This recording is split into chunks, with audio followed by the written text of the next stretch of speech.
بسم اللہ الرحمن الرحیم۔ سلیم کے نام، جلد اول، پہلا خط۔ ہماری نمازیں اور روزے بے نتیجہ کیوں ہیں؟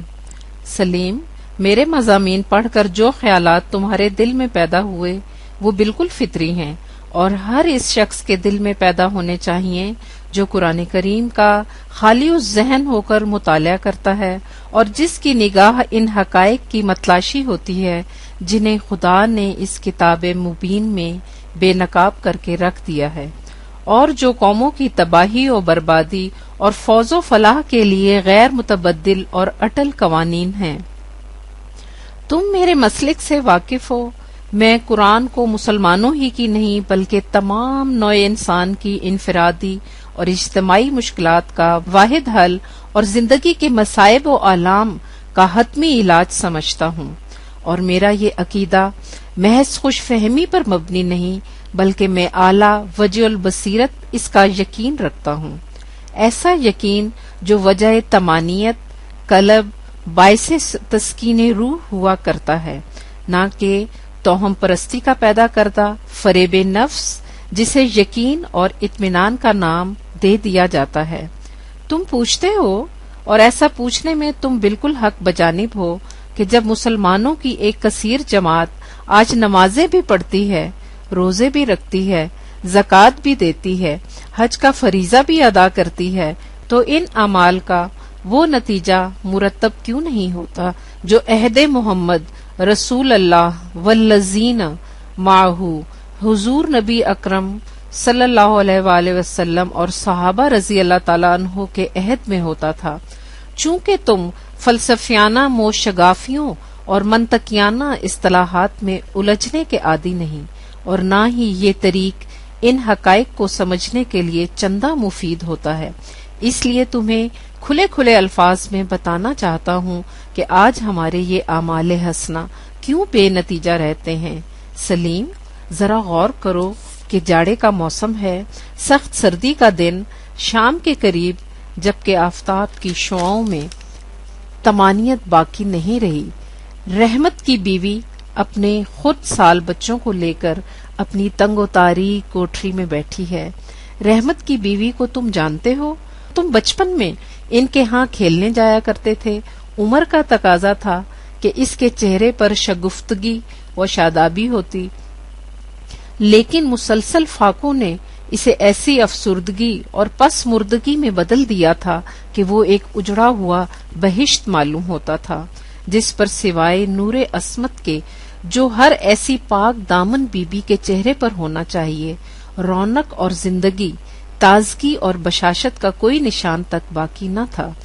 ہاں، وہ اپنے بچوں کو لے کر چولہے کے قریب آ بیٹھی، خشک ٹہنیاں، سوکھے ہوئے پتے، خس و خاشاک دوپہر کو اکٹھا کر لاتی تھی، انہیں سلگا دیا تاکہ بچے آگ تاپتے رہیں، لیکن بچوں کو تو سردی سے زیادہ بھوک ستا رہی تھی۔ اس نے ان کے پہم معصوم تقاضوں سے مجبور ہو کر ہنڈیا میں خالی پانی ڈال کر چولہے پر چڑھا دیا، اور یوں ان ننھے بچوں کو نہیں، خود اپنے آپ کو فریب دے لیا۔ ہر آہٹ پر کان، ہر جنبش پر نگاہ تھی۔ بچے اور ان کی ماں رہ رہ کر گلی کی طرف حسرت بری نگاہوں سے دیکھتے تھے۔ سورج ڈوب گیا تو گلی کے دوسرے کنارے سے رحمت آتا دکھائی دیا، ننگے پاؤں، پنڈلیاں گرد و غبار سے اٹی ہوئی، گھٹنوں تک پرانا تہبند پھٹا ہوا گاڑے کا کرتا جس کی آستینیں بوسیدہ ہونے کی وجہ سے کوہنیوں تک چڑھا رکھی تھیں۔ بس اس شدت کے جاڑے میں یہی کل کائنات، چہرے پر زردی چھائی ہوئی، ہونٹوں پہ پیپڑیاں جمی ہوئی، گھر کی طرف قدم اٹھاتا، لیکن قدم بمشکل اٹھتا۔ دروازے کے قریب آیا تو بیوی نے خاموشی سے بسم اللہ کہہ کر استقبال کیا۔ دونوں بچے ٹانگوں سے لپٹ گئے۔ بیوی نے ایک حسرت بھری نگاہ میاں کے افسردہ چہرے پر ڈالی، اس کی غم آلود آنکھوں میں آنسو ڈبڈبا رہے تھے۔ اس نے بھررائی ہوئی آواز میں کہا کہ مجھے تو آج بھی کہیں مزدوری نہیں ملی، دن بھر ادھر ادھر پھرتا، لوگوں کی منتیں خوش آمدیں کرتا رہا، لیکن کوئی کام نہ مل سکا۔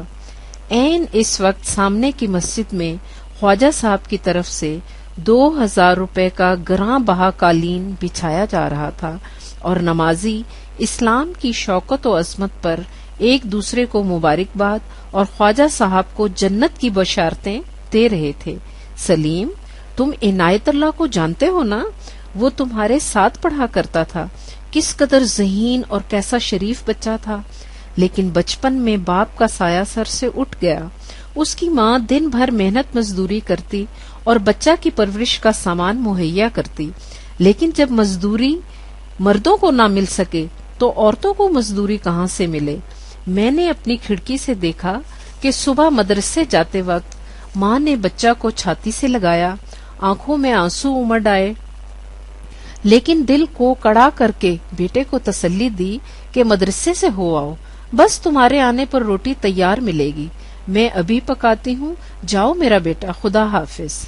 سلیم، اگر ہمت ہو تو اس ماں کے دل کی گہرائیوں میں اتر کر دیکھو کہ بیٹے کو یوں بھوکا مدرسے بھیجتے وقت اس کے سینے میں کس قیامت کے جذبات، غم و حسن کا طوفان بپا ہوگا۔ وہ غربت و فلاکت کا مجسمہ چپکے سے مدرسے چلا گیا۔ شام کو آیا، ماں گھر پر نہ تھی، شاید دانستہ باہر چلی گئی ہوگی کہ بھوکے بیٹے کو کس طرح دیکھ سکے۔ عنایت اللہ نے اندر آ کر سب سے پہلے روٹی والے رومال کو کھولا تو اس میں کچھ نہ تھا، خاموش باہر چلا گیا۔ گلی میں سے گزر رہا تھا کہ سامنے خان صاحب کے مکان میں سینکڑوں مسلمانوں کا اجتماع تھا۔ متنوع پھل، قسم قسم کی مٹھائیاں میزوں پر چنی رکھی تھیں کہ آج خان صاحب کے بچے کی پہلی افطاری کی تقریب تھی۔ یہ 2 وقت کا بھوکا یتیم انہیں دیکھتا ہوا چلا گیا کہ چوک میں کچھ بھوجا مل جائے تو 1 پیسے کے چنے لے سکے۔ سلیم، تم نے مائی بھولی کو تو دیکھا ہے، وہ اندھی بڑھیا جو پاگل ہو رہی ہے، لیکن تم نے اس کے بیٹے کو شاید نہیں دیکھا۔ 18 سال کا نوجوان بیٹا، اس کا باپ مدت ہوئی 40 پر سے گر کر مر گیا تھا۔ عمارت بنوانے والے نے دوسرے دن اور مزدور کام پر لگا لیا اور کسی کو خبر تک بھی نہ ہوئی کہ کس کا سہاگ لٹ گیا اور کون یتیم ہو گیا۔ اس بچہ کو مائی بھولی نے بڑی مشقت سے چرخہ کاٹ کاٹ کر پالا تھا۔ جس سال بڑے زور کا انفلوئنزا پھیلا تھا، وہ لڑکا بھی بیمار ہو گیا۔ محلہ میں ایک حکیم جی تھے، وہ غریبوں کو نسخہ مفت لکھ دیا کرتے تھے۔ بھولی وہاں سے نسخہ تو لکھوا لائی، لیکن 98 کے پیسے پاس نہ تھے کہ دوائی خرید سکے۔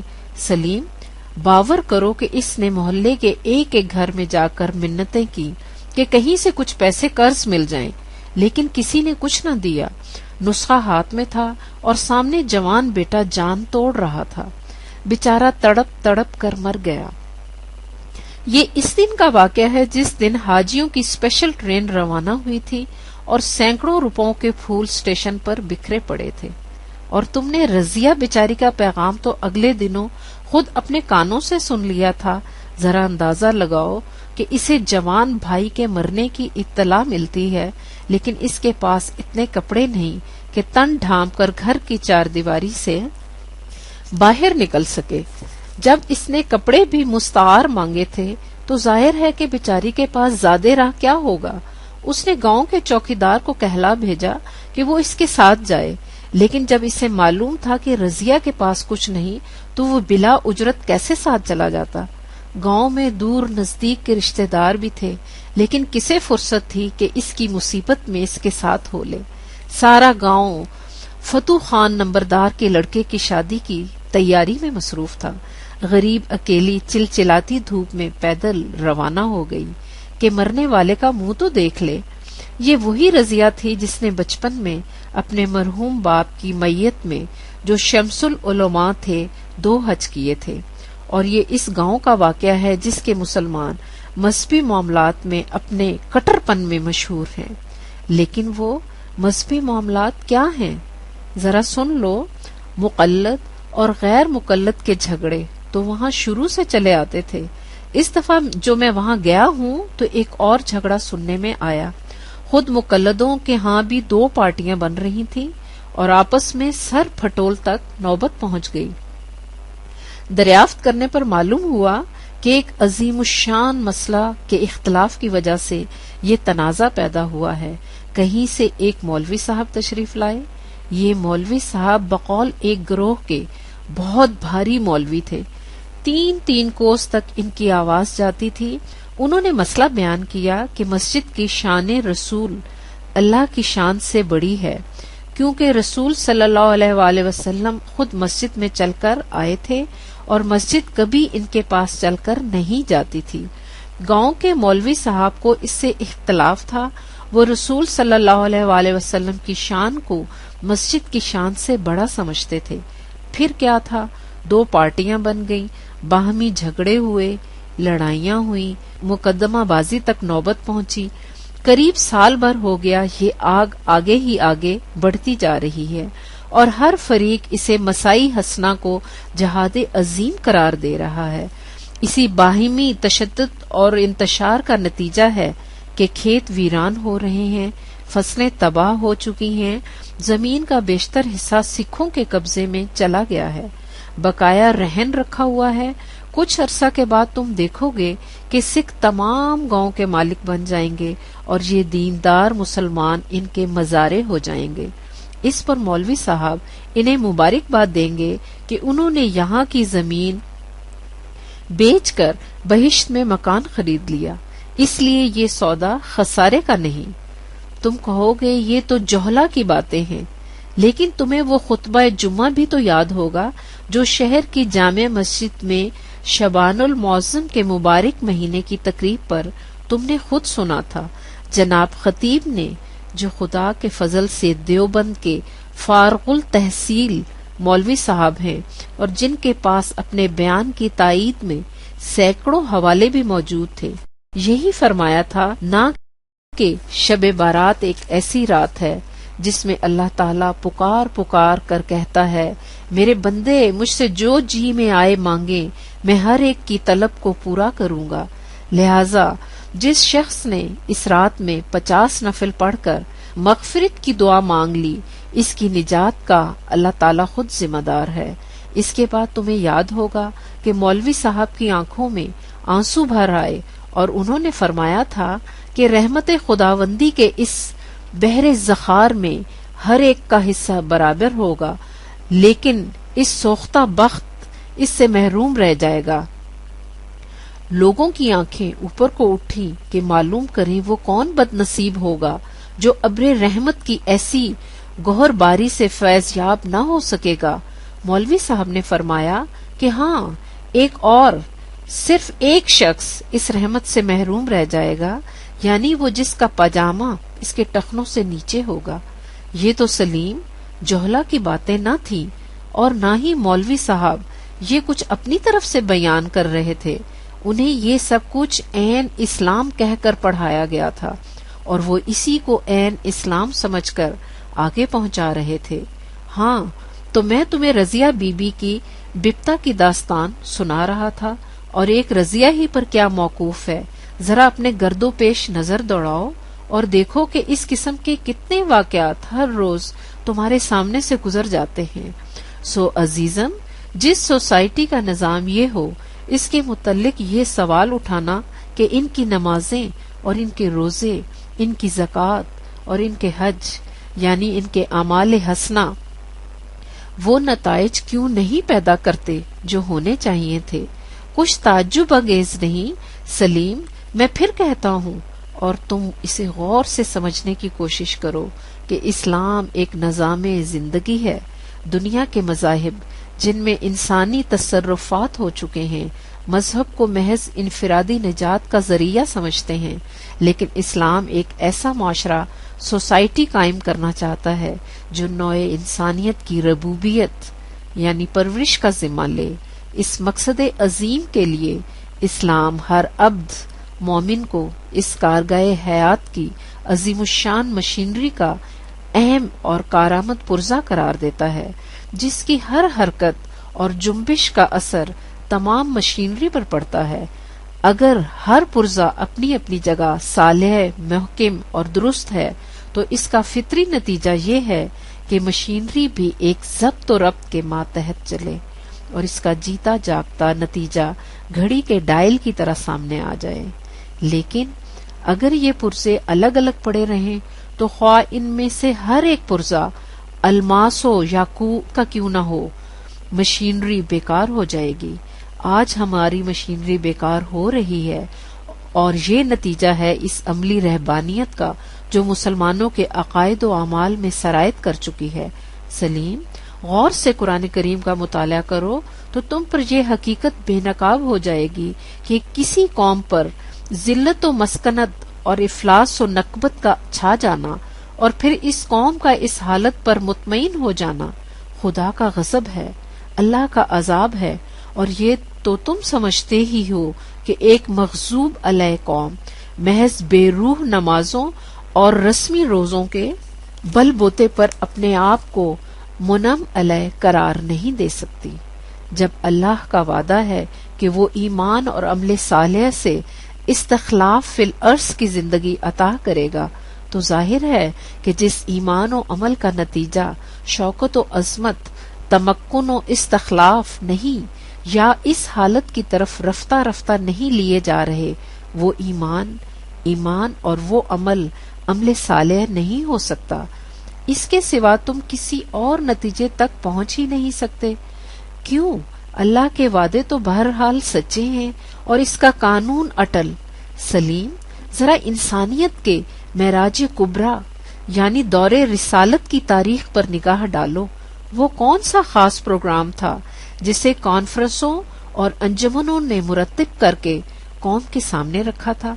یہی نماز، روزہ، حج، زکوٰۃ ہی تو تھا جس نے چند سال کے عرصے میں نہ صرف اس قوم کی تمدنی، اخلاقی اور معاشرتی حالت ہی میں انقلاب پیدا کر دیا، بلکہ ان کی معاشی اور اقتصادی زندگی کی بھی کایا پلٹ دی، اور کھجوروں کے ستو کھا کر گزارا کرنے والی قوم کیسر و کسریٰ کی سلطنتوں کی وارث بن گئی۔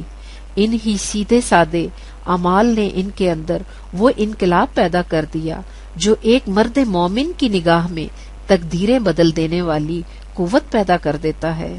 یہ اس لیے کہ یہ تمام اعمال در حقیقت مختلف اجزاء تھے اس پروگرام کے، جس کا عنوان یعنی مقصود آخر قرآن کے پہلے 4 الفاظ پر مشتمل ہے، یعنی الحمدللہ رب العالمین، وجہ ستائش اللہ کا وہ پروگرام نظام ہے جو دنیا میں خدا کی ربوبیت عامہ، نوع انسان کی پرورش و تربیت کا مظہر ہے۔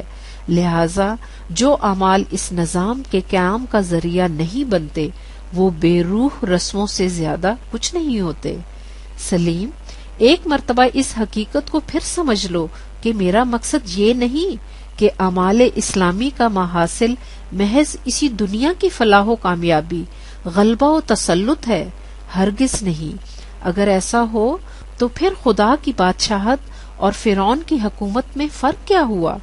میں جو کچھ کہنا چاہتا ہوں وہ یہ ہے کہ اعمال اسلامی کا لازمی اور فطری نتیجہ اس دنیا میں حکومت و سطوت اور شوکت و عظمت کی زندگی بھی ہے، اور اس کے بعد کی دنیا میں سرخ روئی اور آبرو مندی کی زندگی بھی۔ اگر ہمارے اعمال اس دنیا میں شوکت و عظمت پیدا نہیں کرتے تو ہمیں سمجھ لینا چاہیے کہ ہمارے اعمال اسلام کی میزان میں پورے نہیں اترتے۔ سلیم، تم پوچھتے ہو کہ بالآخر یہ عذاب کی زندگی ہم پر مسلط کیوں ہو گئی؟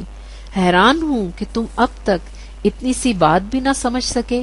اس سے تم متفق ہو گئے کہ قرآن کا مقصد لوگوں کو تمام خود ساختہ سلاسل و اغلال سے آزاد کر کے ان سے صرف قانون خداوندی کی اطاعت کرانا تھا۔ لیکن سلیم، تم ذرا اپنی تاریخ کے اوراق الٹ کر دیکھو۔ جس انسانی استبداد کو مٹانے کے لیے اسلام آیا تھا، کن کن شاہ راہوں سے وہی استبداد امت پر مسلط کیا گیا، اور قیامت یہ کہ اس استبداد کا تسلط بیشتر مذہب کی آڑ میں ہوا، اور ہر وہ توق جسے اتار پھینکنے کے لیے قرآن آیا تھا اسے عین اسلامی بنا کر مسلمانوں کے گلے میں ڈال دیا گیا۔ تم سمجھتے ہو کہ خدا کی میزان میں یہ جرم کچھ ایسا کم وزنی تھا کہ یوں ہی معاف کر دیا جاتا؟ گزشتہ جن جرائم کی پاداش میں ذلت و مسکنت کے عذاب میں گرفتار ہوئی تھی، کیا وہ اسی قسم کے جرائم نہ تھے؟ کیا تم سمجھتے ہو کہ فطرت کسی کی سوتیلی ماں ہے کہ وہ ایک بچے کے ساتھ ایک قسم کا اور دوسرے کے ساتھ دوسری قسم کا سلوک کرے گی؟ اس کے قانون اٹل ہیں اور ان کا ہر ایک پر یکساں طور سے اطلاق ہوتا ہے۔ پہلوں نے یہی کچھ کیا تو ان پر عذاب آیا، جب مسلمانوں نے بھی وہی کچھ کیا تو ان پر عذاب کیوں نہ آتا؟ ان پر تو بلکہ اور بھی زیادہ سختی سے عذاب آنا چاہیے تھا کہ ان کے پاس قانون خداوندی کا ضابطہ اپنی اصلی اور مکمل شکل میں رہنمائی کے لیے موجود تھا، لیکن انہوں نے اسے پسے پش ڈال دیا۔ کیا اس کی سزا اس سے کچھ مختلف ہونی چاہیے؟ انہیں وراثت کتاب کے لیے منتخب کیا گیا، نوع انسان کے لیے بہترین امت قرار دیا گیا، لیکن سب ایمان و عمل کے بدلے میں، نہ صرف نام رکھوانے کے عوض۔ اس کے باوجود تم پوچھتے ہو کہ اس قوم پر خدا کا عذاب کیوں مسلط ہوا؟ سلیم، اخوت و مساوات، حریت و وحدت انسانی، جماعتی زندگی، مرکزیت، اطاعت، فرد کا ملت کے لیے سب کچھ کرنا اور ملت کا افراد کی ربوبیت کا سامان فراہم کرنا، یہ تھی نظام حقیقی کی خصوصیات۔ تم دیکھتے ہو کہ مسلمان اس منشاء الہی کو کب سے بھولے ہوئے ہیں۔ چھوڑ دو ابتدائی دور ہمائیوں کے مختصر سے زمانے کو اور اس کے بعد قرآن کریم کی کسوٹی سے پرکھتے جاؤ۔ امت مسلمہ کے ایک ایک عمل کو حقیقت تمہارے سامنے بے نقاب ہو جائے گی۔ لیکن بائیں ہما عزیزم، ہمارے لیے مایوسی کی کوئی وجہ نہیں۔ جس قرآن کی روح سے ایک مرتبہ وہ نظام قائم ہوا تھا، وہی قرآن آج بھی ہمارے پاس موجود ہے۔ اگر آج بھی مسلمان اس نقطہ کو سمجھ لیں تو پھر دیکھو ان کی نمازیں اور ان کے روزے کس طرح وہی نتائج پیدا کرتے ہیں جن کے دیکھنے کے لیے تم اور ہر درد مند مسلمان متمنی ہے۔ وَلَوْ أَنَّ أَهْلَ الْقُرَىٰ آمَنُوا وَاتَّقُوا لَفَتَحْنَا عَلَيْهِمْ بَرَقَاتٍ مِّنَ السَّمَاءِ وَالْأَرْضِ وَلَٰكِن كَذَّبُوا فَأَخَذْنَاهُمْ بِمَا كَانُوا يَكْسِبُونَ۔ 7/96۔ اور اگر بستیوں والے ایمان لاتے اور قوانین خداوندی کی نگہداشت کرتے تو ہم ان پر زمین و آسمان کی برکات کے دروازے کھول دیتے، لیکن انہوں نے قوانین خداوندی کی صداقت کو جھٹلایا۔ اس کا نتیجہ یہ ہوا کہ ہمارے قانون مکافات نے انہیں ان کے اعمال کی وجہ سے پکڑ لیا۔ اس ایمان و تقوی کی حقیقت تمہیں قرآن کریم سے ملے گی، بشرطیہ کہ تم اسے تمام غیر قرآنی تصورات کو ذہن سے نکال کر سمجھنے کی کوشش کرو، اس لیے کہ کھویا گیا جو مطلب ہفتاد و ملت میں سمجھے گا نہ تو جب تک بے رنگ نہ ہوا ادراک۔ والسلام، پرویز، نومبر 1939۔